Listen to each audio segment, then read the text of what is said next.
All right, let's discuss further. We're joined by Owen Nkomo from Nkunzi Wealth, live from our studio in Pretoria. Good evening to you, Owen. Is this something to celebrate?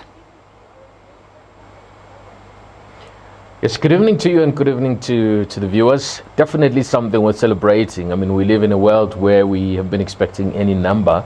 The market was looking for 1.5 to 1.7%. We could have had a nasty surprise, but luckily we had a positive surprise. I mean, 2%, I can live with that any given day. And if you ask me, I think anything similar to 2 is the 2 goals we're going to send past our competitors today as Orlando Pirates. Is the finance minister right when he says that we may beat those projections? The main projection, 0.7%. Yeah, so we're working out that if we collate these numbers relative to last year, we'll probably come in close to 0.8 odd percent if we're comparing this year's GDP relative to last year's GDP, Francis. And I believe that we're most likely going to achieve this because the past few quarters have come through with some nicely surprising upsides in some of the sectors. And, you know, if we continue to see that into the current quarter, I do believe that 0.8% will be likely possible. Okay, so slightly better than expected, but still no great shakes. And 44% is quite interesting in these numbers for agriculture. How do you get growth of 44%? Look, I mean, you remember last year we had a bad year in terms of agricultural output because of the bad drought. It's a great year this year. We've had enough rains, I think. We're still pounding outside Pretoria where I am. It's still raining nicely.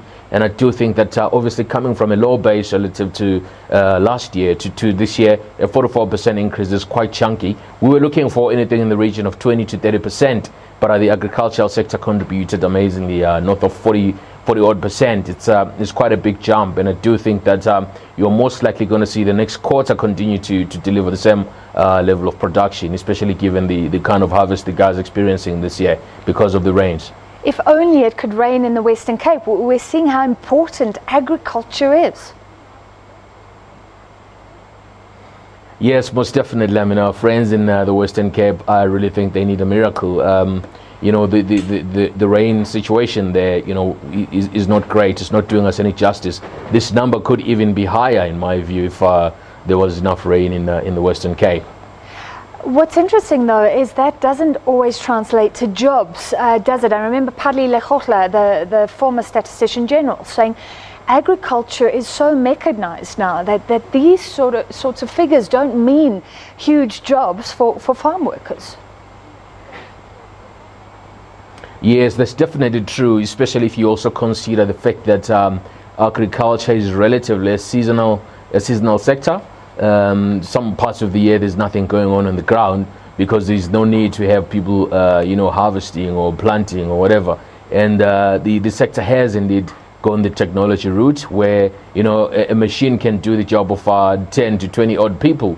Which obviously has killed job creation in the sector. And that's why we really need as a country to start moving away from those traditional sectors where we had lots of jobs being created and move into and start trying to foster job creation in the you know, in the IT kind of space and other sectors that have got a higher probability of creating more jobs, Francis. I mean, mining, we always fighting over mining, but once again, mining in my view is going to end up going technology in terms of labor, and then you're going to lose more jobs there. We need to be finding other pockets to create employment. Just like the Minister Kigaba acknowledged, there's still a lot of work to be done for us to see the economy recover.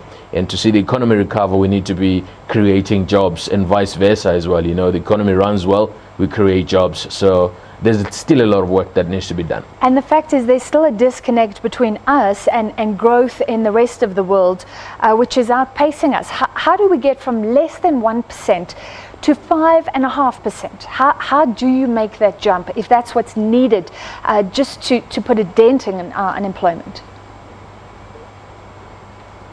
Look, I think that to a big extent, I mean, it's a balance of two factors. The world economy is growing, but not growing rapidly or fast enough for us to benefit from the growth in the world economy. But the second and most important thing, in my view, for us as South Africans is the fact that we have a lot of domestic issues that continue to curtail investors from bringing money into South Africa and local investors or local South African corporates from, you know, putting money to work in the economy, because there's just so many unknowns, Francis, that we have to deal with. You know, like right now we're working on a deal, and we're sitting and we're waiting for the December election to decide who's going to be the leader of the ANC. And there's just so much uncertainty in the system. People have lost faith in the country. You know, we have a lot of work to do in terms of getting investor confidence back. So in short, confidence, in my view, in the South African economy being run better, and confidence in our politics being progressive rather than just being party politics or internal party politics, and certainty of policies would see more money coming back into the economy, and that will result in the creation of jobs. And whoever, in my view, wins the ANC elective conference, I am hoping that is someone who's going to drive the agenda that says, let's create an environment that allows entrepreneurs to create more jobs. Let's see more policy stability, and more importantly, let's try and attract more foreign direct investment back into South Africa, and maybe get regraded higher than we are graded at the moment by the ratings agencies, Francis. Owen, finally, talking about investor confidence, and I want to move away completely from GDP to a company that's always attracted investors from all over the world, Naspers, the biggest on the JSE. We were debating earlier, it always seems to follow its investment in China, Tencent. But today, the announcement that there's a possible class action suit on the cards if a US law firm finds any evidence of dodginess. How important is that for Naspers? Look, it is important. I mean, it brings a lot of negative sentiment, and the stock is already under a dark shadow relative to their dealings with SABC and you know some of the other stations like ANN7, where people think that there's been some dealings that have been untoward, dealings that should have been handled better off than they've been. And Naspers, in particular, the CEO, Chris Becker, has been caught with his pants down in this one, and I think investors are now starting to see a real risk potentially of Naspers losing even more market cap if the investigation does work out in the manner that things went down for MTN in Nigeria, for example. It then all of a sudden becomes a very big issue. But my take is that you know, Naspers will most probably wither this one. It will take a long time for anything concrete and final to come through, but it just paints a very bleak picture around Naspers' corporate governance issues, especially for a company that the world really loves for its innovation and its ability to have invested money in one of the best deals ever done on record, their purchase of Tencent. And I think they'll remain cushioned, in my view, probably by a softer rand.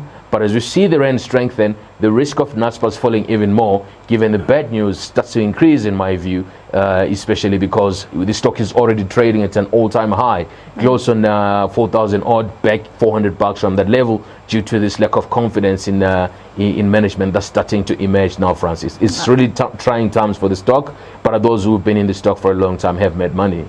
All right, so it's on this pedestal, but could come off. Thank you so much for your analysis. Owen Nkomo from Nkunzi Investments. Peter?